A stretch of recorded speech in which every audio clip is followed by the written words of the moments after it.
Okay. Great. Hello, everyone.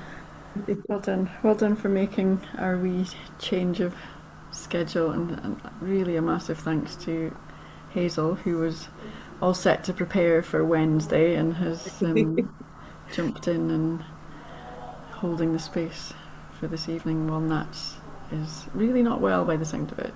So she really appreciates that. And I just want to introduce Hazel a little bit to you, if that's okay. Um,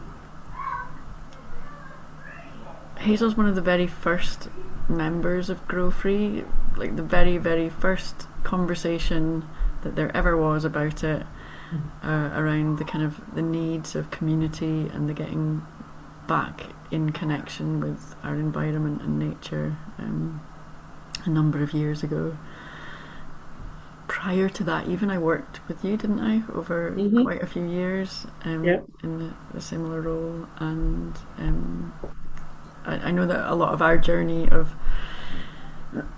reconnecting to our own inner authentic selves and the power that that offers has gone along alongside each other, Mm.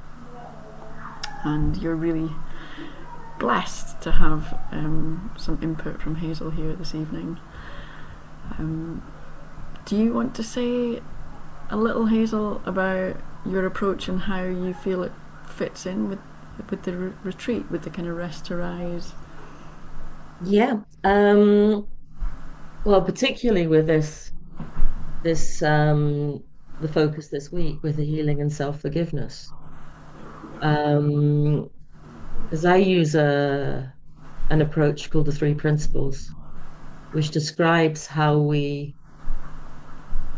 experience and interpret the world moment to moment to moment. And and it's very much about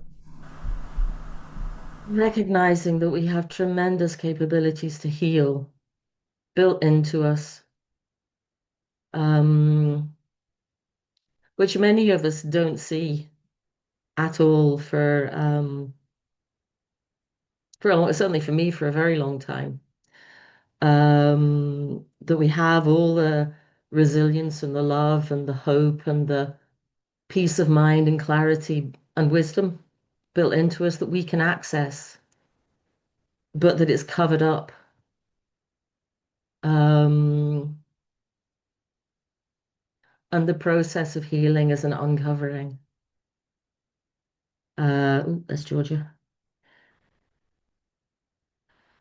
Um, which to me now I've gone through the process, I know with my own experience of it, an uncovering of the treasures that are already there is so much less intimidating than the idea that we need to build something up and hold it. Because we tend to talk about building up confidence or building up resilience, which sounds to me now like an awful lot of hard work and additional thinking and additional willpower that isn't actually necessary because that's all there already. Um, so it's a picking apart of the things that prevent us from seeing that.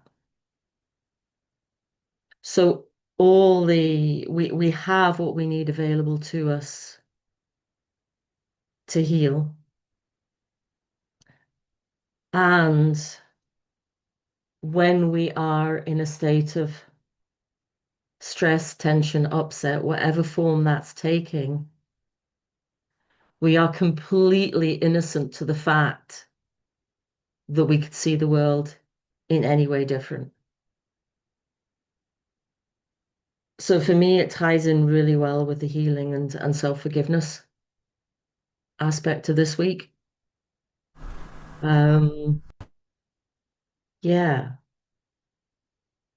but definitely that uncovering of the treasures we have inside of us and coming to the awareness that we're completely innocent when we're stuck in unhelpful thinking. Um, because any person that had exactly the same experience as us and had exactly the same thinking and feeling around it would behave in the same way and would experience the world in the same way. So yeah, that's how I see it tying in, particularly with this week. Yeah, and you definitely fitted into this week, Yeah. absolutely in my mind, and you were the first ever collaborator on Rest to Rise a few years back. Yeah. I'm going to leave you guys now because my daughter was out for a while this afternoon and just returned, so I need to go and be with her. But I'll leave you in Hazel's capable hands. Sometimes for recording, Hazel, for the bits where you're guiding or speaking, to spotlight yourself can be nice for the recording. Apart from that, I leave you to have the deep and connective experience that I imagine this is going to be. Thank you so much, Hazel. That's okay. How do I spotlight myself? Oh, and when you Is it more? hover on yourself and you get those three dots, you should get a spotlight option. Or if you go Oh, into on the participants, yeah, yeah, yeah. Spotlight for everyone or pin. Pin. yeah, I Yeah. think I think that's. And then, but also know that you don't need to provide the recording if it feels more supportive for the group to switch that off. Okay. Thank Okay. you. All right, love to you all. See you soon. See ya. Bye-bye. Right. I'm just going to come back so I can see all of you. Um, hopefully. Um,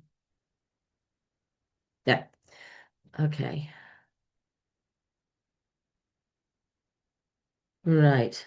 Okay, I'm going to spotlight myself at the moment because I'm clearly not up on the tech here because I'm only seeing you, Chris, at the moment, and that might not be ideal. That it's might not be ideal for you if your picture's here all the time. So I'll pin myself up there. Okay, so the title for this week was Living from the Inside Out, and the three principles approach is all about learning to live from the inside out rather than having everything we experience driven from the outside, which is certainly how I lived a large part of my life. Um, I'm going to set the scene a little bit with uh, probably, Georgia, probably a very rough version of your haiku that John had mentioned in um, his session. So apologies for not getting this right, but it feels kind of right for the season. And I'm going to read something then from a book called The Uncontrollability of the World, and it's all about snow, so it tied in nicely. So, Georgia, this is my attempt. Um, the New Year's snow falling on the track, the first fresh steps in the snow. And listening to Emma's rest practice, it came to me this notion of impermanence um, in relation to today's session, because we have this concept of ourselves of being very permanent and very kind of fixed personalities. But there is actually a great deal of potential for much more impermanence that we can kind of flow with the world an awful lot more. So to the book, The Uncontrollability of the World. Um, so our relationship to snow reflects the drama of our relationship to the modern world, as in a crystal ball. The driving cultural force of that form of life we call modern is the idea, the hope, the desire that we can make the world controllable. Yet it is only in encountering the uncontrollable that we really experience the world. Only then do we feel touched, moved, alive? A world that is fully known, in which everything has been planned and mastered, would be a dead world. This is no metaphysical insight, but an everyday experience. Our lives unfold as the interplay between what we can control and that remains outside our control, yet concerns us in some way. Life happens, as it were, on the borderline. And now I know for an awful long period of my life, I was trying to control everything. I wasn't feeling safe, and it was the only option I felt I had. And that was exhausting and impossible. Um, because it turned out the only actual thing that I had the power to change was internal, and it lay in my relationship to the world. Um, just a little bit here about the work of Ian McGilchrist as well. Um, he's done a lot of research over the last, I don't know, 20 years around how we use different sides of the brain. And this seems to be really relevant to how we live our lives now. Um, and he speaks about how the dominant use, we tend to be, we're being pushed very much into the dominant use of one side of our brains with our engagement with technology and with the way that we're educated as well. So he speaks about the left brain being the hunter's brain. It's the focus brain, it's the ego brain, and it's the brain that knows it knows everything and it knows it's right. But the right side of the brain is actually probably the more important bit. And it's the absolutely vital context setting side of our brain. And it's where we can access wisdom, it's where we can access just a wider perspective on the world we're looking at. Um, but unfortunately, we're being pushed towards very much towards the left brain side in this modern world and the way we're living. So, as I said, I was listening to Emma's third rest practice today.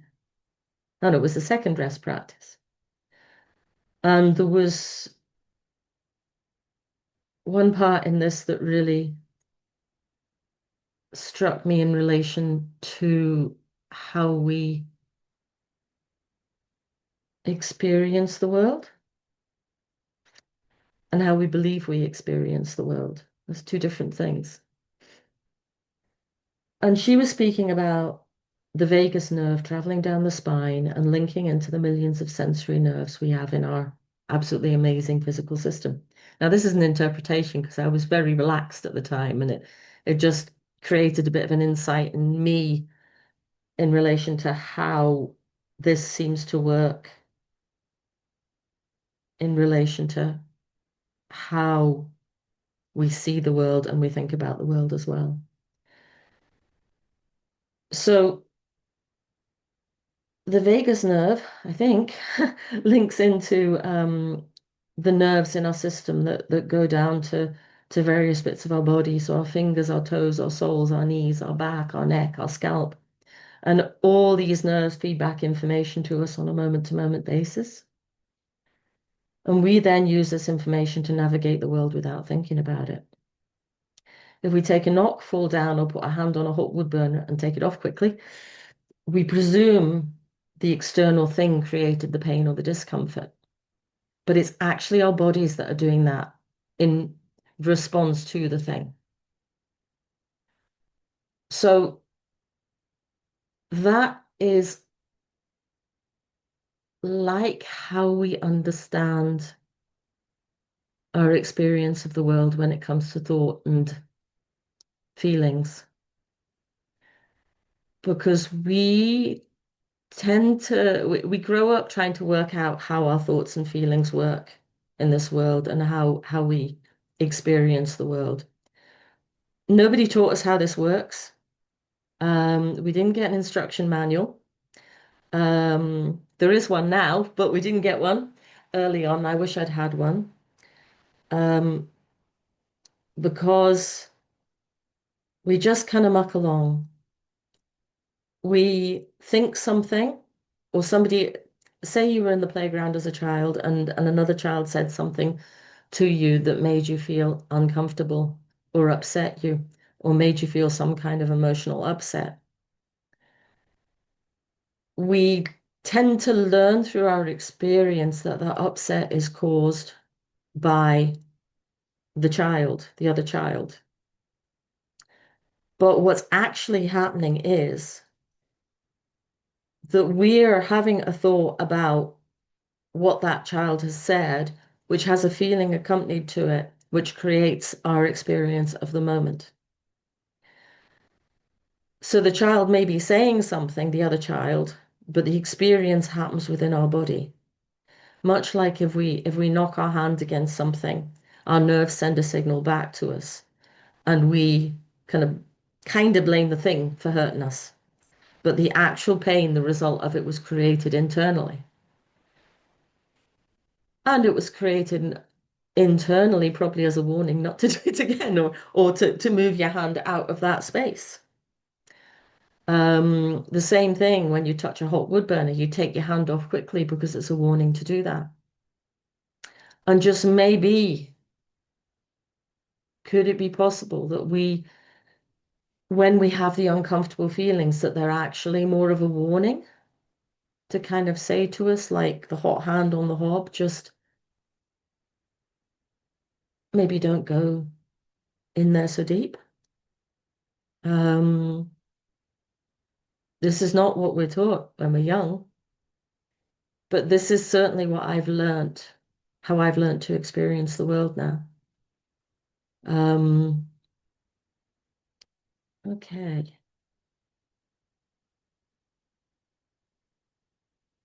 It would be great to have a bit of interaction with everybody as well as we go through this. So um,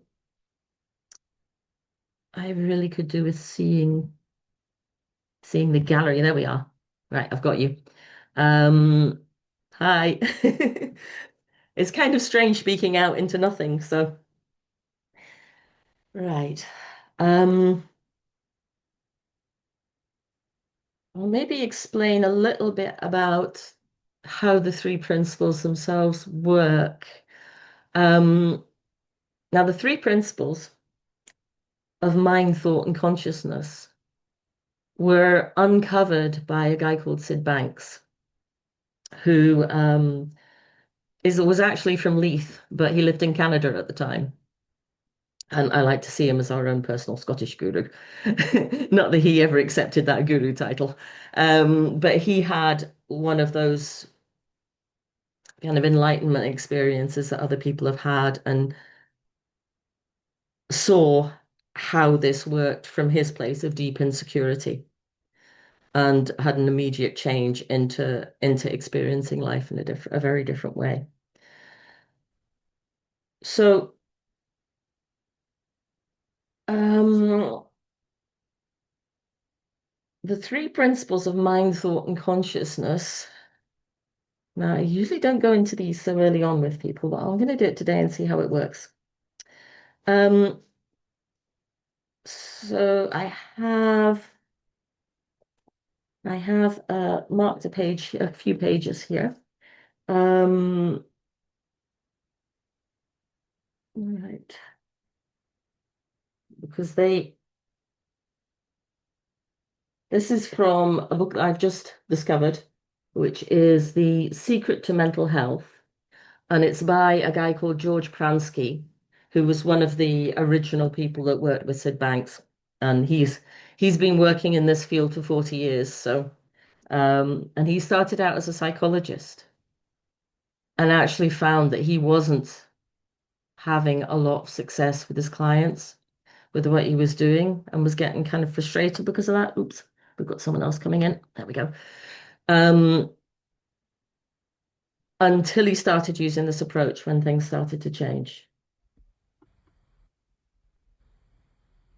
Right. So he says one of the most amazing discoveries we taught was that immaterial to what problem our clients brought to us, and no matter what pathology they had. Ooh, Emma's calling. I'm not sure why. It's because I was stuck outside, Hazel, but I think there's probably All going right, to be. okay. Right, I'll just message her.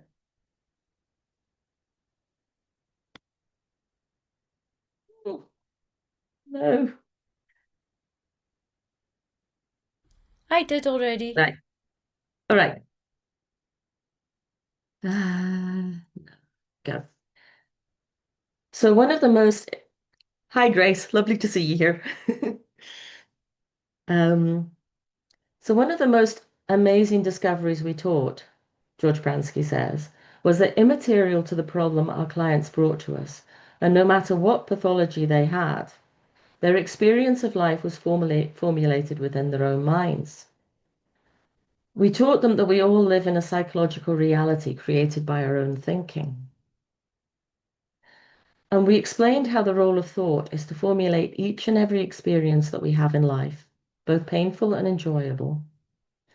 Thus, thought is a central player in the psychological lives of human beings, just as breathing is a central player in our everyday physiological lives.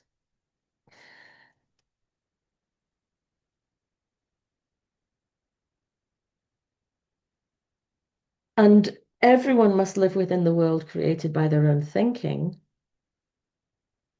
And we explain to people that their thoughts will always seem real to them, no matter how unlikely and unrealistic those thoughts might be.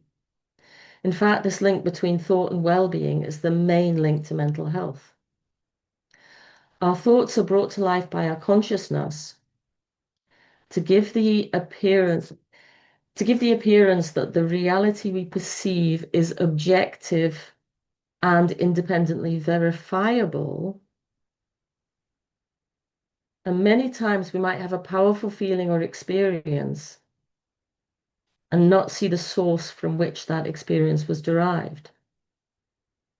So we explain to our clients that thought happens so fast or on such a moment-to-moment basis that we hardly see we're thinking behind our experience.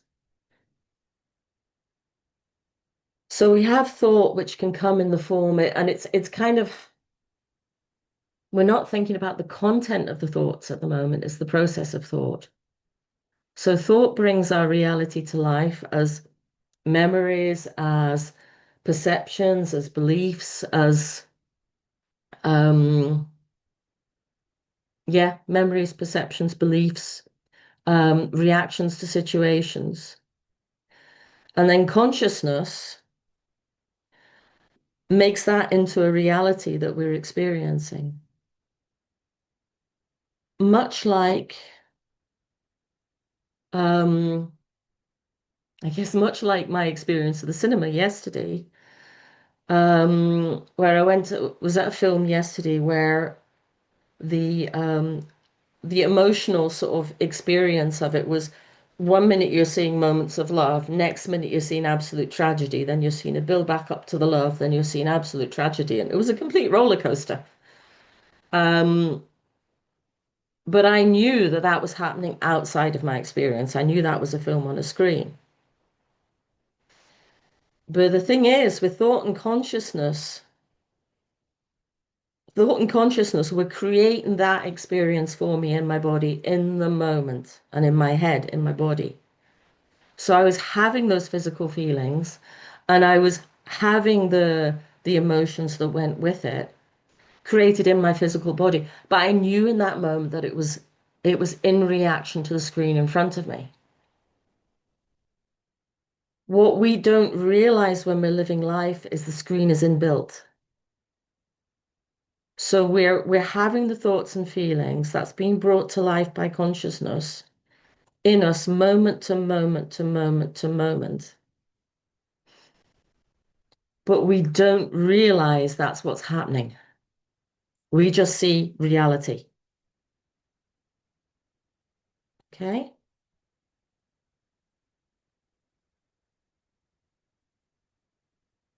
If anybody wants to ask questions or anything, just put your hands up and just let me know at any point. Um,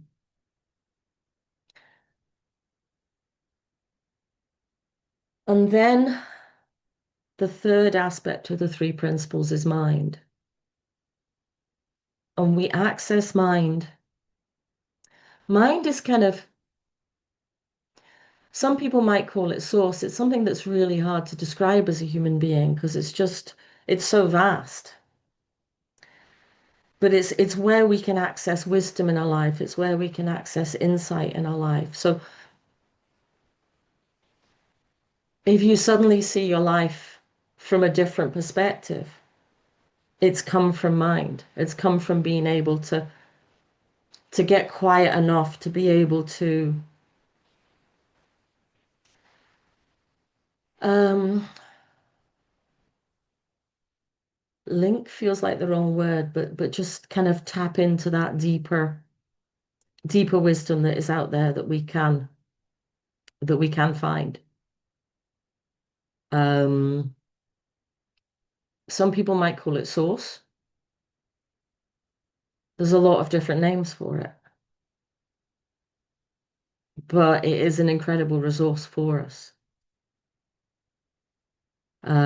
But when we're very much in our own experience of our own reality of the world, and when the thoughts are going fast and faster and faster and just sort of replaying themselves in our minds, we don't have access to it because our minds aren't quiet enough. And each one of us, even if we were in the same room looking at the same thing or watching the same film, our experiences would be different. Not one of us has exactly the same experience of the world out there. So our realities are all separate, but we expect other people to see the world in the same way we do because it seems like we're seeing absolute reality all the time. But we're only seeing our interpretation of it through our thoughts being brought to life in our consciousness. Um, and when we're experiencing that, it feels absolutely true, absolutely real, every moment of it. And if we're experiencing it in a way that isn't serving us at the moment, then we're completely innocent of that fact because we're so in this reality that we just can't see that. I spent probably 40 years in it, in a reality that wasn't helpful to me.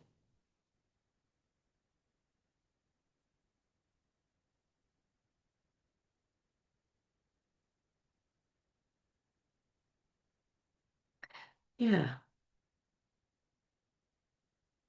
it might be nice to hear some voices if anybody is. At 62, I'm just coming into this. So, yeah, this is totally new and wonderful. Thank you. Yeah. Yeah. I also don't want to pressure anybody to speak, so um if you do have questions, just put your hand up. Um and Ari, right. Yeah, I'm just sort of thinking about experiencing reality without thought. Is that possible? Like if the mind quietens enough, like through meditation, or then can you just experience something that's not sort of filtered by your own thought stream, if that makes sense? Like, Yes, there are degrees of it, and there's degrees that you don't want that. Yes, but you do need some filters on. Um, I attended a retreat a few years back with a couple of the original principles people, and um, had around that time such a big insight that actually it made life quite difficult to understand in a sense. So there's a degree you need some filters. Um, but yeah, you can get a quiet mind and still and experience the world probably in a more realistic way than you are when you've got a lot of thinking. So the loud thinking, the turning over of thinking, and the strong feelings are usually a sign that you're not so close to reality. And there's different things that we're close to reality in.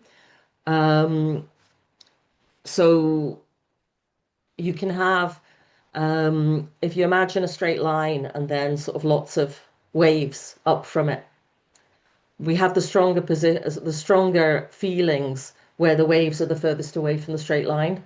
If we think of the straight line as reality. Um,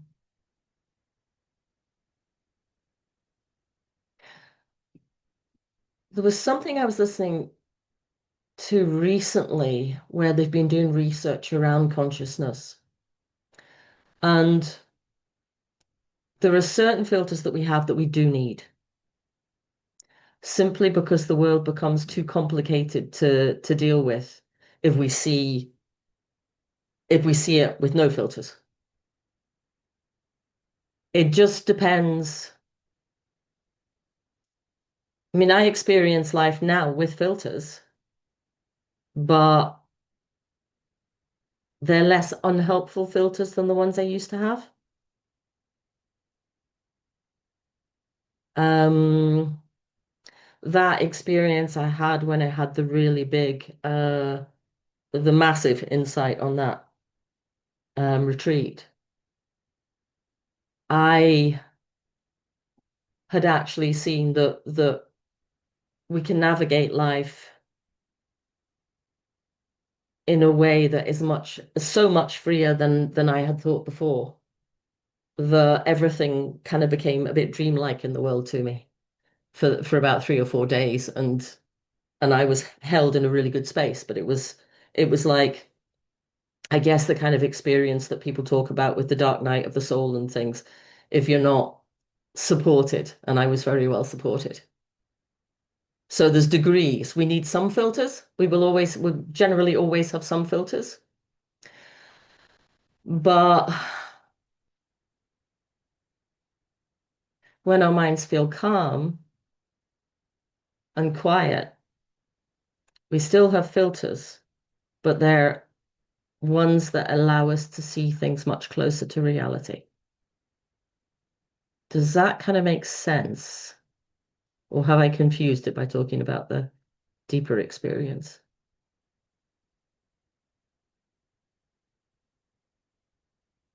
Harry, does that make sense? Yeah, I think it makes sense. I mean, I'm pretty philosophical, so I don't want to send us off in the wrong direction. But I mean, I'm sort of thinking about how do we know what reality is? Like, how can we verify that it exists outside of our own consciousness?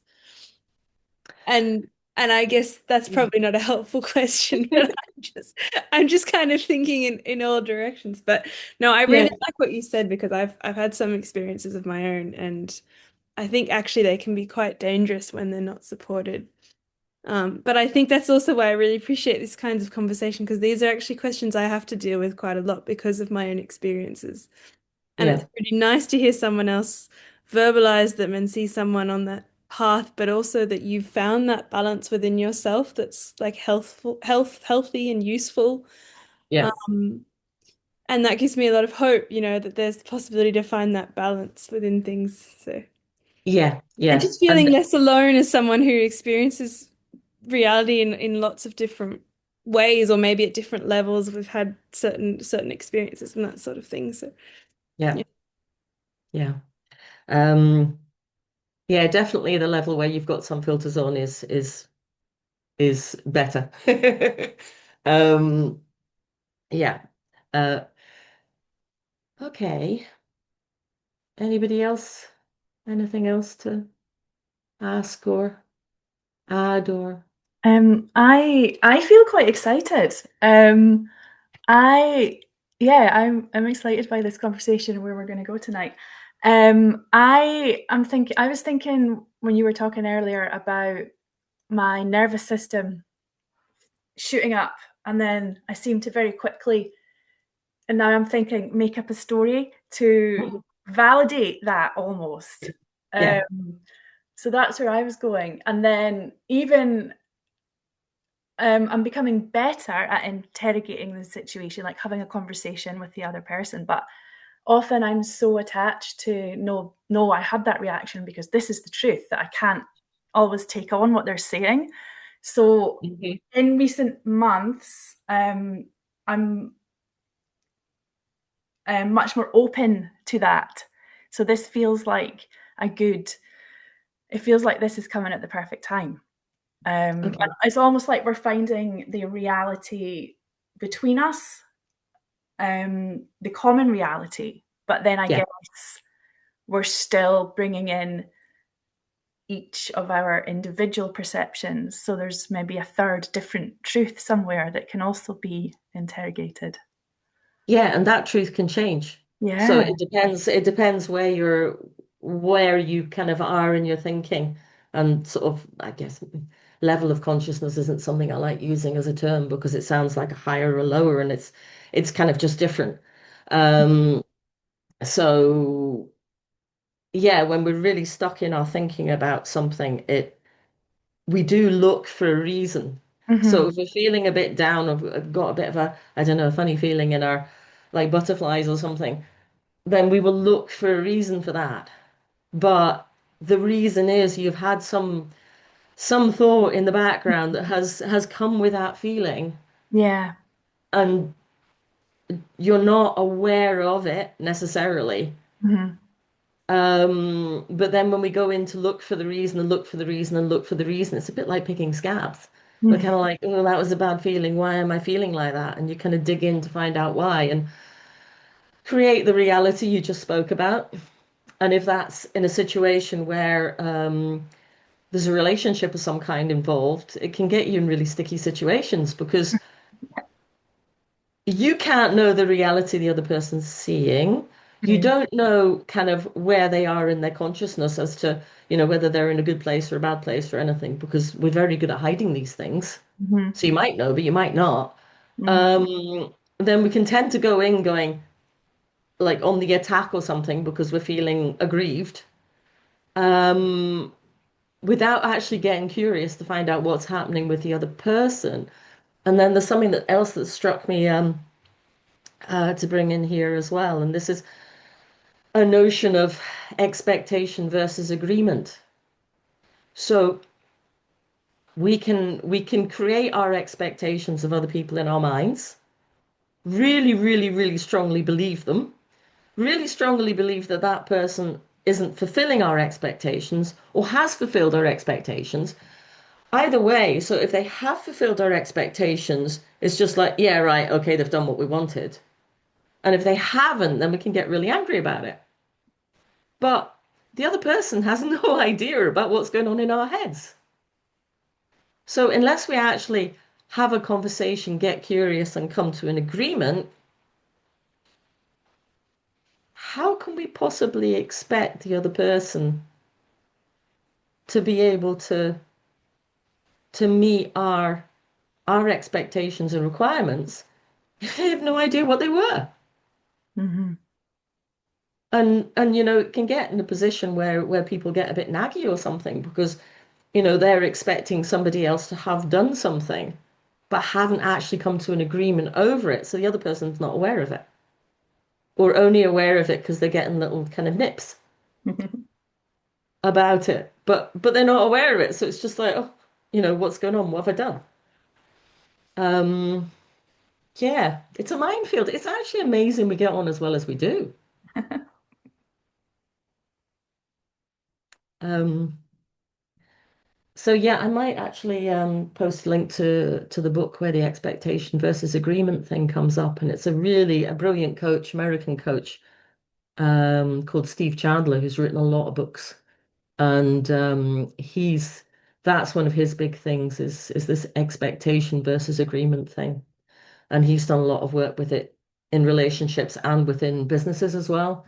So relationships and business where he's come across managers that expected certain things to get done, but never ensured that they just kind of say, I need this for this day and leave it at that and be disappointed if it didn't happen and not particularly happy if it did.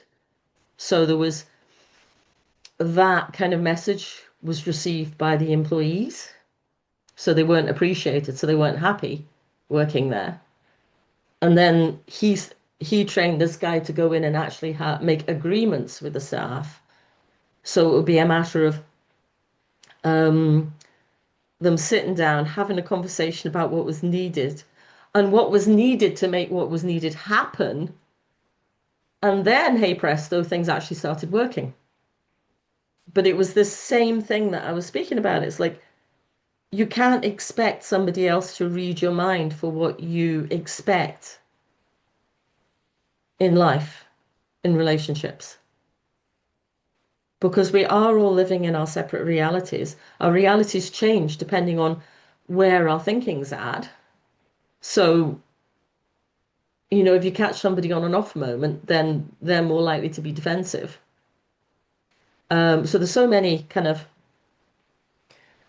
there's so many different variations of where two people could be. The Yeah, we just need to be more aware of that in life, really. So yeah, I'll put a link in for I think I can probably adapt the text below the information for this session, so I'll put in links to the books in there. I'll just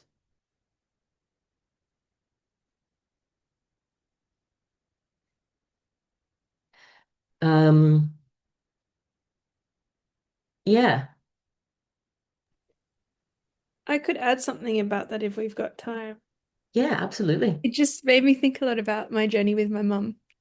And I think one of the biggest things I had to learn was that she's not mum. Like she's not my idea of a checklist of all the things that my mum should do and should be, you know. She's a complete whole 100% individual human being, Yes. her own life, her own desires, her own needs, her own wants, her own universe. And she's not ever going to conform to some, it makes me think of a milk box for some reason, like a little pre-packaged item of what Yeah, I should have, apparently. Because why? Because according to who? And that taught me a lot as well about society's messaging, and particularly about mums, and about all the mm, messages they send us about what everything that's our mum's fault, everything that's yeah, our mum's responsibility yeah. And and, it's and who they should be. So it was very liberating to realize what I was doing and that was destroying the possibility for authenticity and understanding and real empathy in that relationship. So yeah, yeah, so it was a good thing in the end to be able to make that distinction. It was coming from that place of expectation. Yeah. yeah, yeah. And yeah, society does put an awful lot into our minds because there's that thing about thinking as well. And we pick up our thinking from so many different places, and it can be from our mums, it can be from our dads, it can be from siblings, it can be from school, it can be from education, it can be from media, it can be from social media, and it can be, something that we pick up that piques our attention, or something said to us when we're quite young, um, that we just pick up on and build on um, through our thinking and our experience, and we don't know we're doing it. Georgia, what was that? Do you want to? Yeah, sure. I just put in the text Mhm. that discussion about not knowing what's going on behind someone else's thought process and trying to find that sense of mutual understanding and agreement. There's a phrase from Brené Brown, who's a very well-known, I'm sure some of you have encountered her work, but she does a lot about emotions and about quantifying. She studied a lot about vulnerability and all kinds of other things, bravery, really interesting researcher. But the phrase that she uses is, what's the story in your head? As this sort of curious, compassionate, investigative query into what is going on for the other person. And it's really diffusing in those slightly conflict-ridden situations where you didn't understand why they said something, or you've made up your own, without realizing or meaning to, you've made up your own interpretation of their actions that may be completely off as far as their own understanding. So it's just this sort of bridge phrase, which I found really helpful in the past. Yeah, yeah. Yeah, that makes a lot of sense. And it's big stories that we build up in our own minds. I remember carrying for years, and my dad made a comment about me having a big bum at some point. I carried that for years. I resented him for that for years. To me, it seemed like he was always saying it. He probably said it twice or something. But to me, it was because it was in my head. It was built up to a bigger thing, and I was experiencing that. But it probably had that much relationship to actual reality. Whereas to me, it was this big thing. And yeah, we are actually incredibly creative beings. It's amazing what we can do. And now as well, we're in an environment with technology and everything where, 50 years ago, there were like 3 TV channels.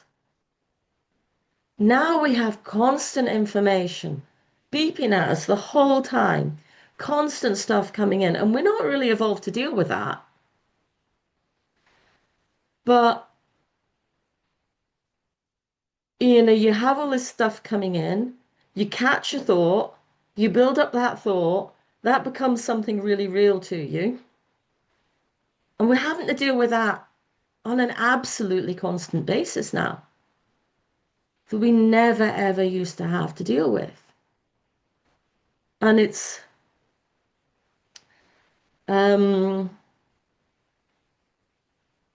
not helpful to us. I'm trying to remember the name. Paul Kingsnorth, that's it. He's written a book, released a book recently, and he speaks about the machine, which is the sort of technological side of life, and how it's just sucking everything in. And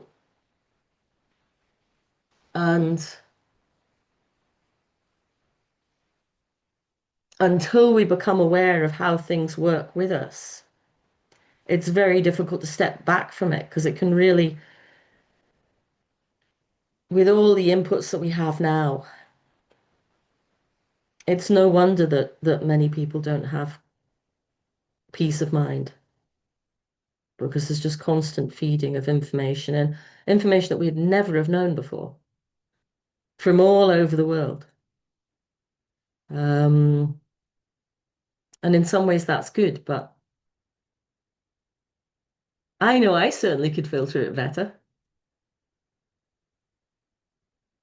And I know um, how powerful the impact is as you create reality from thoughts. Grace, do you want to come in there? I saw the chat. Yeah, I mean, I am. I'm very grateful that this is now the spotlight, or it's been lit up for me, because I had no idea that I was hemmed in by my own belief system. I had no idea. And, a lot of people's perceptions of you when they meet you can be one thing, and inside you're going, that's not me. But I don't actually know what's me.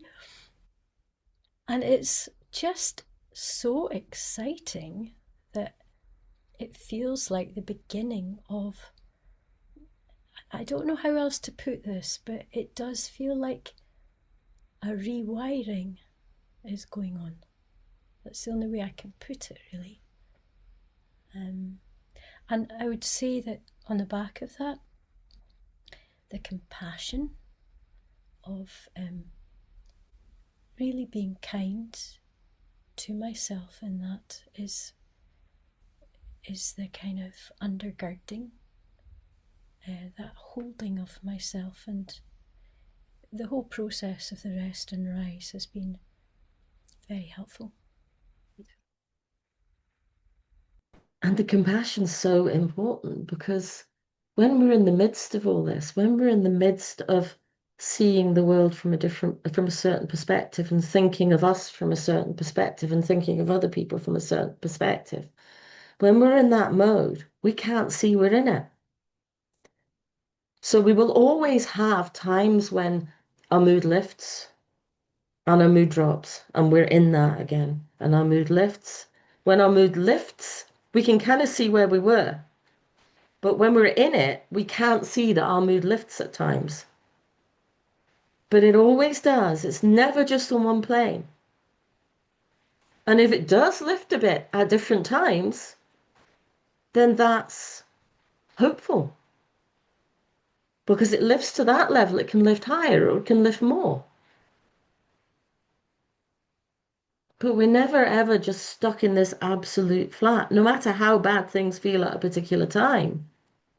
There will always be moments, like in the summer, you go out into the sunshine or something and feel the sun on your face and just kind of go for a moment, wow, I feel better than I did before. So, but you'll never see it when you're in that really low state. You'll always think it's always like that when you're in that low state, but it isn't.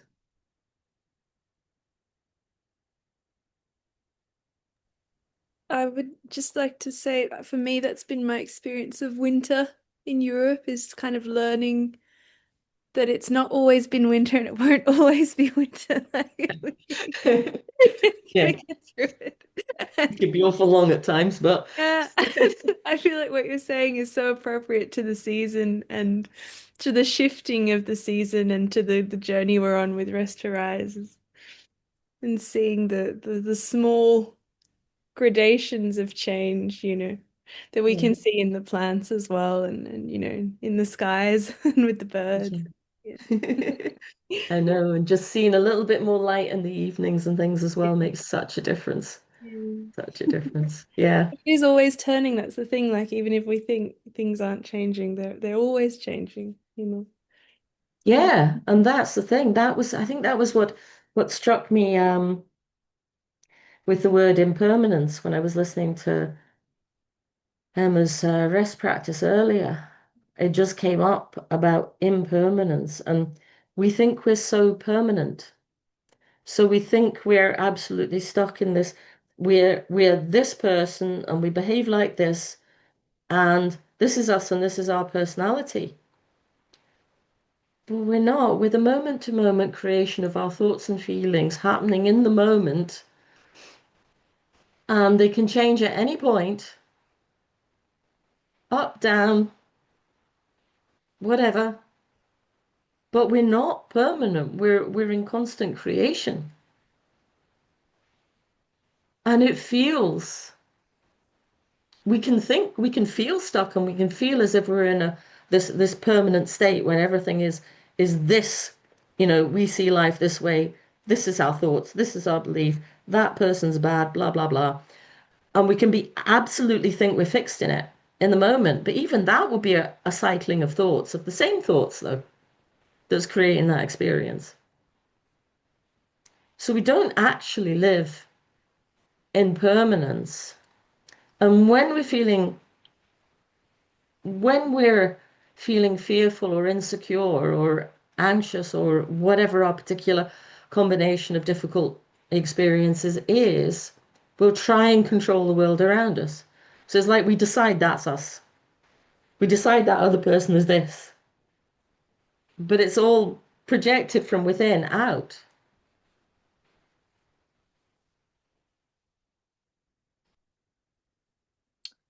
Sorry, I just want to jump in and say I've been really enjoying listening to the conversation. I'm gonna need to head off because Okay. I've got a little person here that needs I to go see to the that.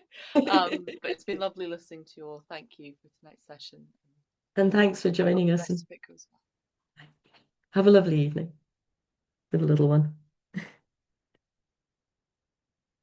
Right. Grace, you posted something up in the chat again. Do you want to bring that up, or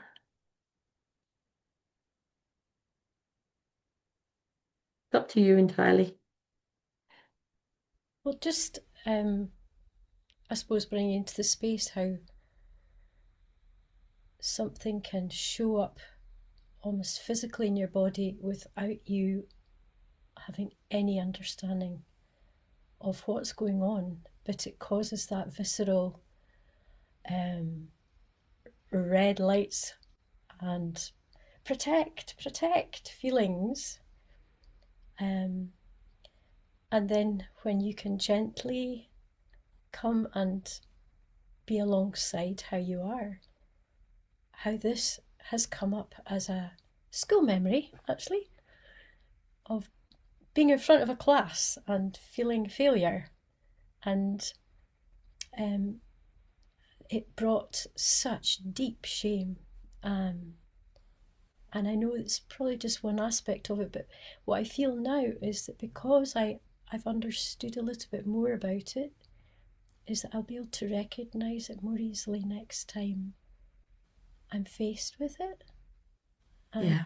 And hopefully be able to respond a bit quicker. Because I feel Yeah. like my voice has been, I've not had a voice, and that this is beginning to emerge with this, which is very exciting. Yeah. I remember something came up for me. Uh, I'm on a farm here. My other half's a farmer, and he would ask me if I'd done something, like, have you fed the sheep? Which was just a general inquiry as to have you fed the sheep.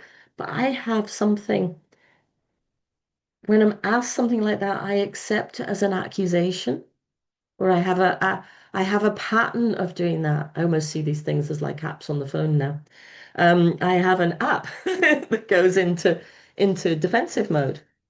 And it's really weird. And I started catching it, was probably about a year ago. I'm like, why am I reacting like that? That's that's really uncomfortable. I feel really bad. And there's nothing meant. It just, if I haven't fed them, he'll feed them. You know.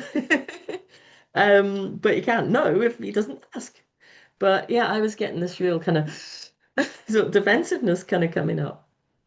And that has um gradually dropped as I caught it more and more and more. And just kind of, instead of going grump at him, going, hang on a minute, and just catching it. So that's not happening now. So it's a gradual process of catching things as they come up. Once you recognize that you've got that app running, just and like the fact that we do so much subconsciously is great, because it's really useful in certain aspects of our life.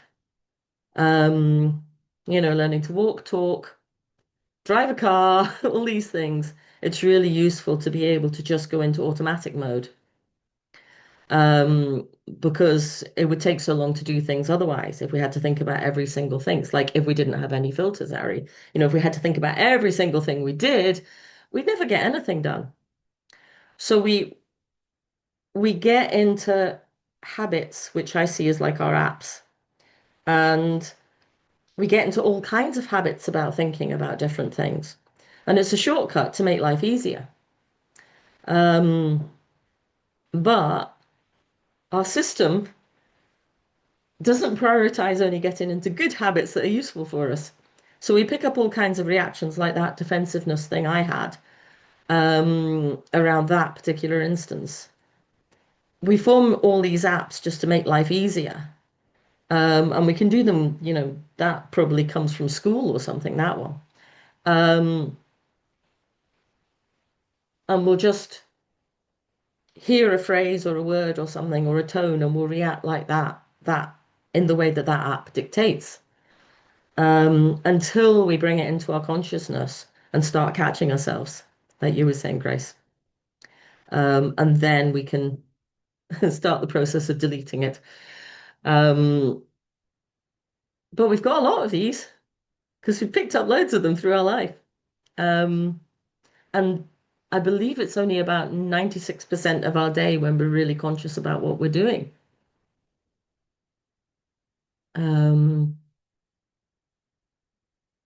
so yeah.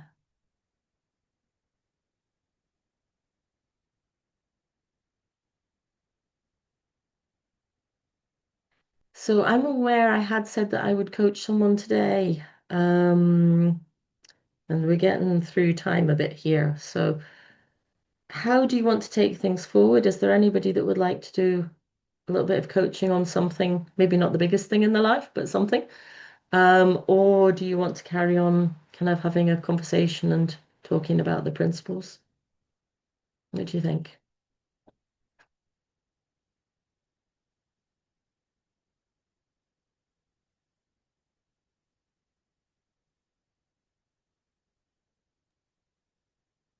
I'm happy either way.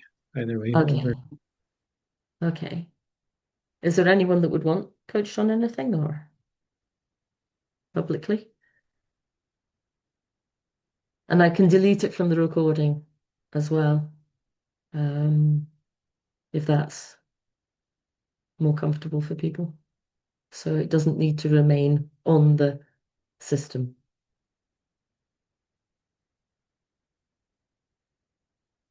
I'm not seeing anyone jump up and go, me. Okay. I was wondering if there's any more guidance about the scale of thing that you're talking about, because I don't really have a sense of what that looks like. The scale of the thing. How do you mean? Oh, the scale of the thing that might be coached on. Um, yeah, I don't really know either, but it's probably not the biggest thing in your life, I'm thinking. So just for the time that we have. Um, something that feels right for a smaller amount of time that we could explore. I'm finding it quite difficult to put this into words. I don't know. I guess it's if something feels right to do in this environment with not too much time, then are you thinking of something, Georgia, or are you? Not specifically. I'm trying Okay. to kind of puzzle through what might fit, but I I'm not have, having a sense of the questions. I don't really sorry. know yet. Okay. Sorry. Okay. Ari, what? Sorry, I didn't mean to cut you off there. I have a tiny thing, but only like I'm really happy to just listen to you chat about the principles as well. And it's like whatever people want or is most helpful, really don't mind. But yeah. Grace is doing a thumbs up. Okay. Well, I think it actually fits in pretty well to what you've been talking about, Hazel. Okay. Um, Do you I want can to? just describe the situation. So Yeah. I volunteer at a bookstore, which is a international place. I live here in France, so it's like a meeting place for lots of different people, so it has importance in the community. And I run a poetry night there. And I've been there for quite a long time running this event, several months, and I was quite close to the shop owners. Uh-huh. And then once during a session, a poetry night, it was going great and I was really excited and I went and gave the guy who was running, his name is Ryan, he runs the store with his wife. I gave him a big hug. And he sort of pushed me back and he said, Ari, I've been meaning to tell you something. This expectation of affection that you have, I can't fulfill it. And so he was sort of, redefining the relationship that we had because I Hmm. thought he was a friend and a close friend. And it turns out I'd misread the situation and that had been going on for like 6 months kind of thing. Uh-huh. That was hurtful to me, but I knew also that it was totally, he didn't do anything wrong. It was totally within his rights. He was just saying, this is not what you think it is, and I'm letting you know. Uh-huh.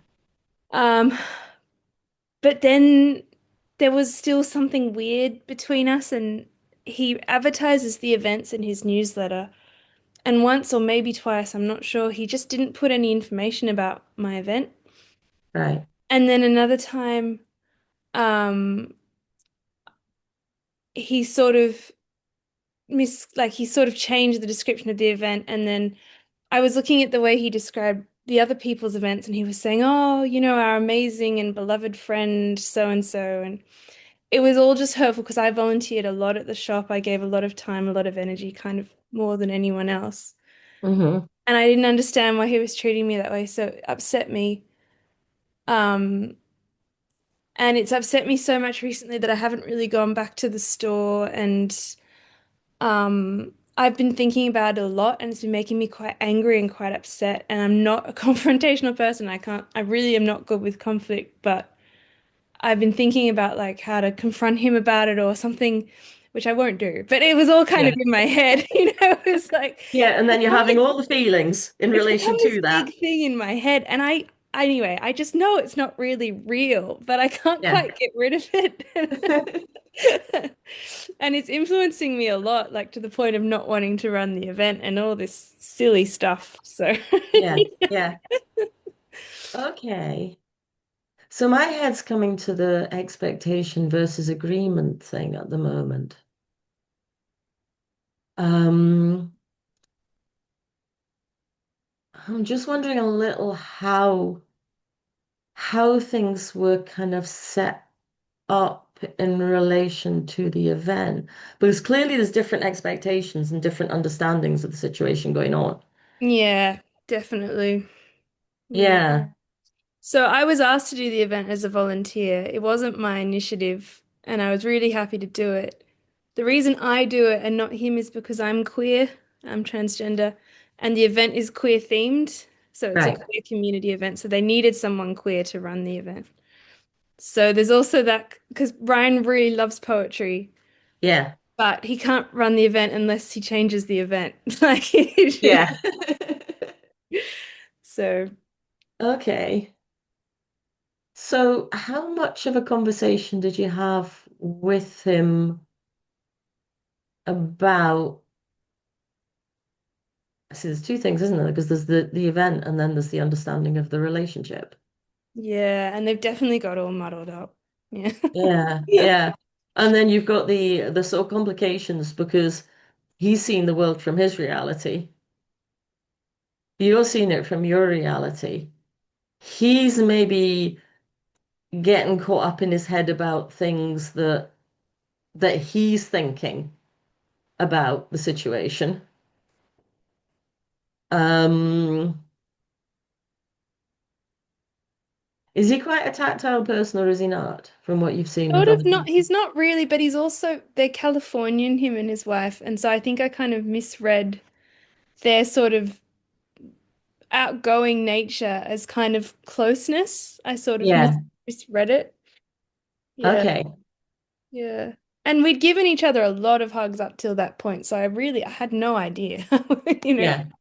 but, Yeah. And also, people can go in this thing of being in quite a low mood and things as well, where they react to things differently. You yeah. can't necessarily see it from outside. Yeah. Um, but it can have quite an impact from the inside on how people behave. Like Grace brought up that thing about shame. Yeah.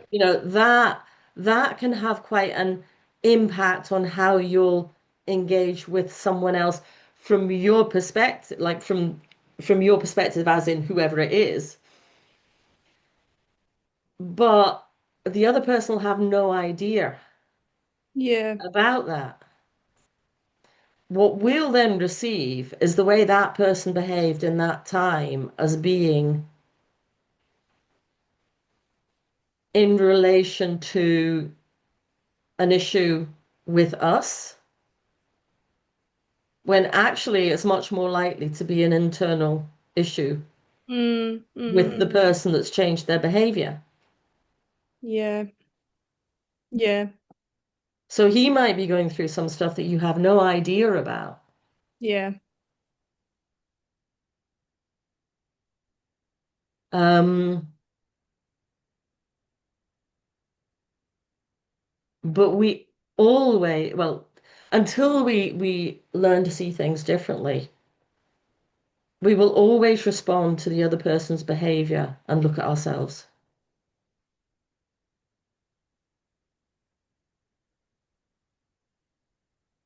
But given that person is also experiencing the world from a place of their internal thought, bringing that thought reality into consciousness, they might be going through a difficult time, Yeah.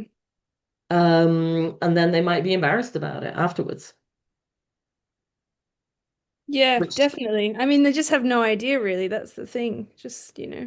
yeah, but I mean, I remember early on in my relationship with Brian, if he was in a low mood, I would automatically think it was something I'd done. Yeah. It had nothing to do with me. There was stuff that was going on in his head. But we Yeah. do that all the time. We take responsibility for other people's feelings. And it'll go back to being kids, to being babies when, it was really important that the person kind of liked us and cared for us because, we're pretty vulnerable if they didn't. I think that's So a really good point in this case because I think that's why it was so difficult for me to understand because it's not very important. yeah. Like, why does this matter so much? Yeah, yeah. Then we can turn it around in our heads and make it big, Yeah, yeah. make it important. And I think there's this part of me that's like, you need this man to like and appreciate. And it's like, why?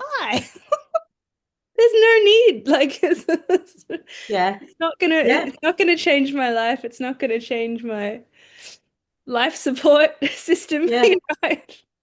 And it's, Exactly. yeah, And there's that thing as well, when we're in that people-pleasing mode, which is where that comes from, that we need somebody else to like us. We're not being our authentic selves anyhow, because we're then performing for that person. So we're kind of disconnected from ourselves. yeah, So what it means is when we're doing that, we're trying to connect with something that we're performing that we think the other person will like. yeah, that makes sense. Yeah, yeah, Yeah, yeah, yeah. yeah. Thanks, Hazel. It's okay. Yeah, yeah. It's just being able to switch that perspective around. Um, there's a thing apparently that they can teach around dialectical thinking, which I believe is seeing lots of different perspective on the same subject, which we don't get taught. It would be really useful if we were taught that in schools, so that we saw from very early on that there can be lots of different ways of seeing something. But thanks for bringing that in. Are you okay for that to go in the recording or? Yeah, that's fine. No problem. Okay, Yeah. great, brilliant. Right. So we've got 10 minutes left, so we could maybe go through the principal stuff a bit more, unless anybody else has anything that they want to. Okay. Um, so where to go with this? I'm going to have to shoot off. Sorry, I've got family Oh, that's all shouting right. me from downstairs, and yeah, Yeah, okay. that's Thanks fine. very We're much, kind though. of Thank winding you. up anyhow. Thank you. Right. See you, folks. Bye. Right, thanks, Chris. Bye-bye. Thanks. Thank you. Um, Does anybody have any questions that can set me on a train of thought about what we've been speaking about today? The fawning, people pleasing thing is so alive for me just now, Hazel. If there's anything around that that you can be sharing, I would really value that. Okay. Again, it's coming from very early experiences in life. I reckon the people pleasing is probably one of the very, very, very early ones. We have, again, we have these kind of apps installed, which in certain circumstances will kick into us behaving in a certain way. So there'll be some trigger that you get in relation to that then sets you off in a pattern of thinking that's then creating the feelings, the uncomfortable feelings around it. And is taking you into that behavior in relation to it. I mean, are you seeing it's such an early one that it's kind of, are you seeing any, there may be many triggers for that one, but are you seeing anything in particular, any instances in particular when you slip into that thinking and behavior?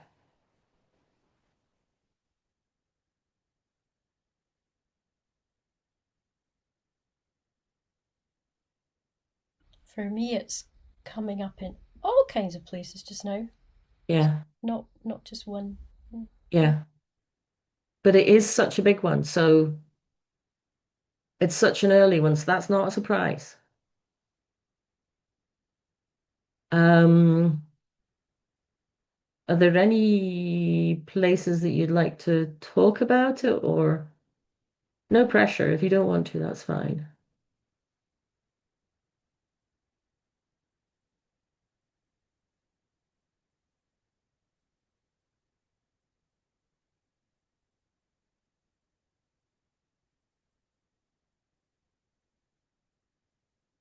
Huh?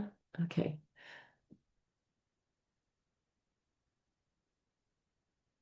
But the people-pleasing one is such an early one. Because I was saying before, it's essential when we're children that we try and please our parents. Gets us into all kinds of unhelpful patterns doing that.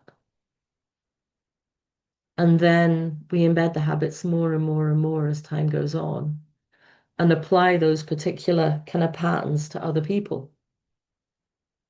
And then once we start running it, we start feeling that sort of pattern, we start feeling very uncomfortable within ourselves, which means we're then being inauthentic around the people that we want to please, when we're way more likely to be able to connect with them if we haven't got the habit of going into that behavior in that instance. I don't understand what you've just said there. What do you mean about discomfort in ourselves when we keep doing this? Well, discomfort will be one of the feelings discomfort would be a feeling I had if I was going into people pleasing behavior. So be some kind of feeling that indicates that if you haven't had the thoughts already, it'll be some kind of feeling you're getting that's indicating that there's something off, some kind of discomfort, some kind of something you want to make right. I guess it'll be different for everyone, so it's quite difficult to, for me, that's what I would get. Um, for other people, the emotions might be slightly different, but you'll have a feeling. You might not be aware of the thought. You probably aren't aware of the thought. You probably just go into trying to people please, but you'll have a feeling. There is a thought behind the feeling. You're just not aware of it. It's like if I find the bit in the Pransky book where they speak about right. So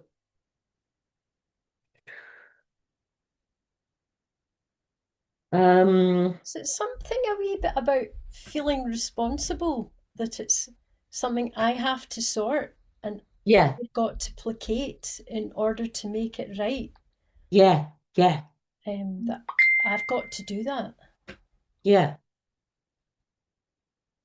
yeah, but you don't. You just feel that you do. It seems to me that we need something to take us out of putting ourselves at the center of it and being able to see a broader thing and being able to have the clear mind to bring in or have space for the curiosity that allows us to bring ourselves out of the center and consider that there could be alternatives.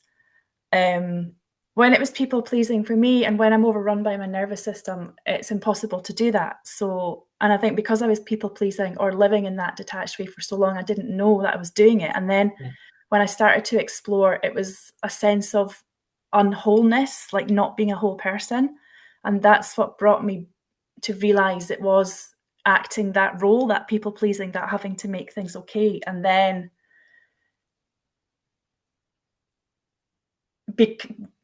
learning about my nervous system or becoming aware of how that was working. And then there's this space to bring in the curiosity.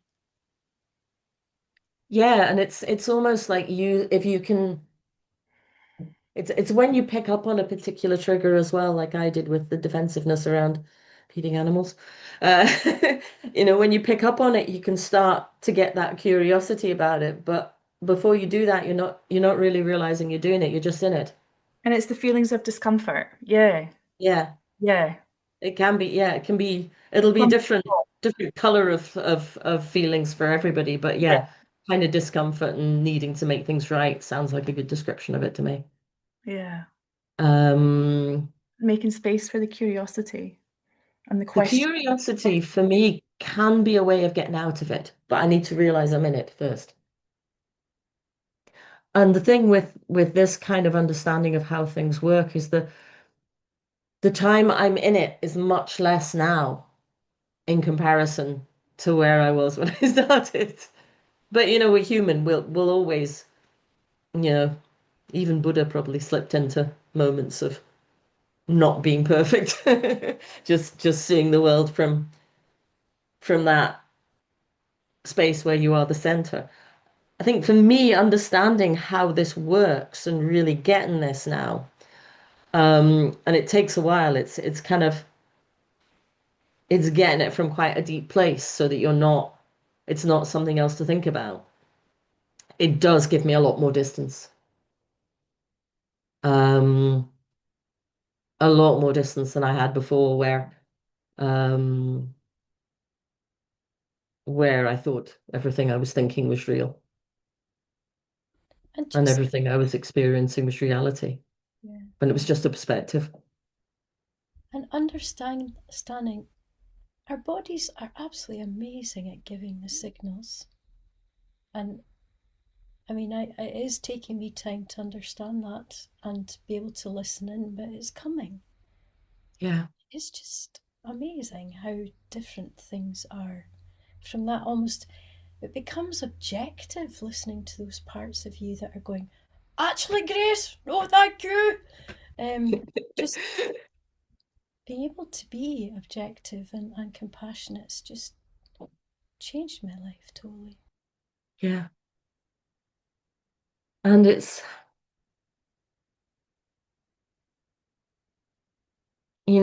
we'd all been taught this when we were kids. I mean, I teach this to through a program that's based on the principles to kids, and it's just amazing, how fast the young kids can get it.